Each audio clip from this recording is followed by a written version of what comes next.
আপনি কি কখনো ভেবে দেখেছেন একটা ডলার মানে 120 টাকা, আবার একটা জাপানি ইয়েন মানে মাত্র 70 পয়সা, আবার ইউরো তো ডলারের চেয়েও দামি। আসলে বিষয়টা খুবই ইন্টারেস্টিং। বিভিন্ন দেশের টাকার মান কম বেশি হয় কেন? চলেন আজকে সেটা একবার ভালো করে বুঝে নেই। প্রথম কারণ চাহিদা আর সরবরাহ। যে দেশের টাকা দিয়ে বেশি লেনদেন হয় তার টাকার দাম বাড়ে। ডলার কেন শক্তিশালী জানেন? কারণ সারা বিশ্বেই তেল গ্যাস থেকে শুরু করে বড় বড় লেনদেন হয় ডলারে।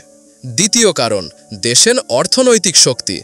যে দেশ বেশি রপ্তানি করে, বেশি পণ্য তৈরি করে, বেশি টাকা আনে, তার মুদ্রাও হয়ে ওঠে শক্তিশালী। যেমন ধরেন জার্মানি, জাপান, আমেরিকা। তবে বিপরীত দিকও আছে। যদি কোনো দেশে মুদ্রাস্ফীতি বেড়ে যায়, মানে দ্রব্যমূল্য যদি বেড়েই চলে, তাহলে টাকার মান পড়ে যায়। একেই বলে ইনফ্লেশন। আরও একটা জিনিস গুরুত্বপূর্ণ, সুদের হার। যে দেশে ব্যাংকে টাকা রাখলে বেশি সুদ পাওয়া যায়, সেই দেশের মুদ্রার চাহিদাও বাড়ে, ফলে টাকার মানও বেড়ে যায়। আর যদি কোনো দেশে সরকার বেশি টাকা ছাপে বা রাজনৈতিকভাবে অস্থিরতা থাকে, তাহলে বিদেশিরা টাকা তুলেই নেয়। এতে টাকার দাম পড়ে যায় নিচে।